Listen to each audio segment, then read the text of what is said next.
4 रोटी खाते हैं मेरे ससुर, उतना ही काम करवा लेती हूँ। जब से आए बूढ़े ससुर तो तुम कुछ फ़ायदा उठाओ ना, उनसे कुछ छोटे मोटे घर के काम कराया करो जो तुम्हें। कल बाबूजी को गांव लेने जा रहा हूँ। काफ़ी देर सोचने के बाद गौरव ने फैसला सुना दिया। बाबूजी को देखते ही वंश दौड़कर उनसे लिपट गया। अनीता ने भी बाबूजी के पैर छुए और चुपचाप अंदर चली गई। वैसे तो आनंद जी को शहर का जीवन बिल्कुल भी पसंद नहीं था। उन्हें तो अपने गांव की खुली हवा ही अच्छी लगती थी, पर पत्नी के जाने के बाद वह बिल्कुल अकेले पड़ गए थे। अब बीमार भी रहने लगे थे। गौरव का बार बार छुट्टी लेकर गांव जाना मुमकिन नहीं था, इसीलिए इस बार जब बीमार हुए तो गौरव ने उन्हें अपने साथ रखने का फैसला कर लिया।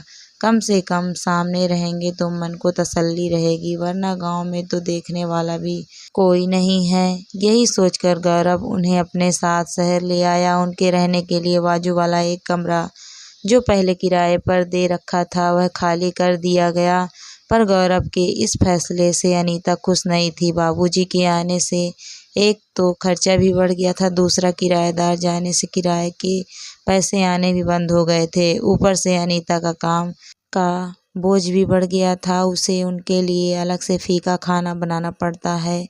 पहले तो वंश के स्कूल जाते ही कभी शॉपिंग तो कभी सहेलियों के साथ घूमना फिरना भी हो जाता था, पर अब बाबूजी के कारण उसे घर में ही रहना पड़ रहा था। बहू नहाने के लिए गर्म पानी लगा देना। अखबार पढ़ते हुए आनंद जी ने कहा, लो अब शुरू हो गए इनके ऑर्डर। बड़बड़ाते हुए अनीता ने पानी लगा दिया। बाबूजी से बोल दो, अभी तो ठंड शुरू भी नहीं हुई है तो गर्म पानी से क्यों नहाना, अभी तो वंश भी नॉर्मल पानी से ही नहाता है। गौरव के घर आते ही अनीता ने शिकायत शुरू कर दी। गौरव कहने लगा, तो क्या हो गया, बूढ़ा शरीर है, जरा में ही ठंड लग जाती है। अनीता ने कहा, बिजली का बिल भर देंगे क्या, आजकल इनके लिए दिन भर टीवी पंखा चलता है, हमारे ही तो खर्चे पूरे होते नहीं हैं, ऊपर से इनके भी उठाओ। अनीता ने चिल्लाते हुए गुस्से से कहा। गौरव ने साफ साफ शब्दों में अनीता से कह दिया, वो मेरे बाबूजी हैं, आगे से ऐसी बातें इस घर में ना हो, ख्याल रखना।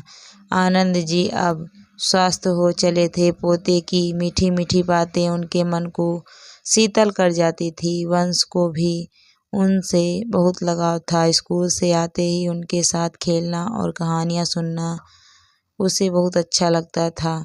क्या बताऊँ यार, जब से यहाँ आए हैं मेरी तो आज़ादी ही छीन गई है। दिन भर उनकी सेवा में चला जाता है, 1 मिनट भी फुर्सत नहीं मिलती। अनीता फ़ोन पर अपनी सहेली से बोल रही थी, अरे तो इसे परेशानी वाली क्या बात है, तुझे तो अच्छा ही है, बस ज़रूरत है काम निकलवाने की। मतलब यह कि अब तो तेरे ससुर ठीक भी हो गए हैं तो अपने घर के छोटे मोटे काम तो करवा ही सकती है, जैसे सुबह दूध लाना, शाम को दूध लाना, वंश को ट्यूशन छोड़ाना और ले आना। इन सब कामों से तो फ्री हो ही सकती है। अगले दिन ही गौरव के आते ही अनीता ने आनंद जी को दूध लाने, सब्जी भाजी लानी हो या कभी कुछ किराने से थोड़ा बहुत सामान लाना हो, सब आनंद जी से ही कराती। आनंद जी भी बहू के अचानक बदलाव हो बात करने के तरीके से सब समझते थे, पर उनके कारण बेटे बहू को परेशानी न हो इसीलिए चुप रहते थे। पर अनीता के शब्द कि बाबूजी के आने से खर्चा बढ़ गया है उनके कानों में पड़ ही जाते थे। एक दिन वंश ने ट्यूशन से लौटते हुए बातों बातों में बाबूजी से कहा, दादाजी आप 4 रोटी बराबर काम करते हो। वंश की बात सुनकर आनंद जी को थोड़ा अजीब लगा। उन्हें कुछ समझ न आया कि नन्हा मन यह क्यों बोल रहा है। हाँ बेटा, मैं 4 रोटी बराबर काम करता हूँ क्योंकि मैं बड़ा हूँ ना, पर तुम्हें ऐसे किसने कहा? आनंद जी ने बातें बनाते हुए कहा। मम्मा बोल रही थी फ़ोन पर कि बाबूजी 4 रोटी खाते हैं, इसीलिए अब मैं उतना काम भी करवाती हूँ उनसे। मासूम बंस के मुंह से यह सब सुन आनंद जी सन्न रह गए। शाम को भी उन्होंने खाना ना खाया गया, चुपचाप रह गए, अपने कमरे से बाहर भी ना निकले। गौरव ने भी कई बार पूछा पर वह शांत ही रह गए। शायद बाबूजी को माँ की याद आ रही है सोचकर गौरव ने भी उन पर ज्यादा दबाव नहीं डाला। पर अगले दिन सब चौंक पड़े। बाबूजी अपना वही पुराना झोला लेकर जाने को तैयार खड़े थे। क्या हुआ बाबूजी, अब सुबह सुबह कहाँ जाने को तैयार हो गए हैं? गौरव ने आश्चर्य भरी स्वर में कहा।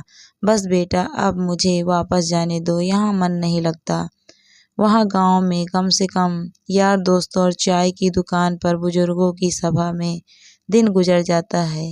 क्या हुआ बाबूजी, क्या कोई मुझसे या नीता से कोई गलती हो गई? नम आंखों से गौरव ने उनका हाथ पकड़ते हुए कहा। अरे नहीं नहीं बेटा, तुम लोगों से कोई गलती नहीं हुई, पर अब मैं अपनी बची हुई जिंदगी अपने लिए अपने तरीके से जीना चाहता हूँ। गांव में भले ही भौतिक सुख सुविधाएं ना हो, पर जहाँ मैंने जीवन के 50 वर्ष बिता दिए वहाँ मेरी माँ ने कोना कोना अपने हाथों से सजाया था।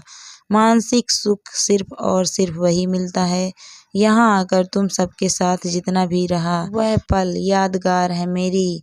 चिंता मत करना, मैं वहाँ जाकर बीमार नहीं होऊंगा। दोस्तों, एक दिन हम सबको इसी उम्र का सामना करना है। हमें बनाने के लिए माँ बाप ने अपना जीवन न्यौछावर कर दिया। क्या बुढ़ापे के लिए कुछ साल भी हो उन्हें मान सम्मान नहीं दे सकता? उन्हें प्यार और सम्मान से ज़्यादा कुछ नहीं चाहिए।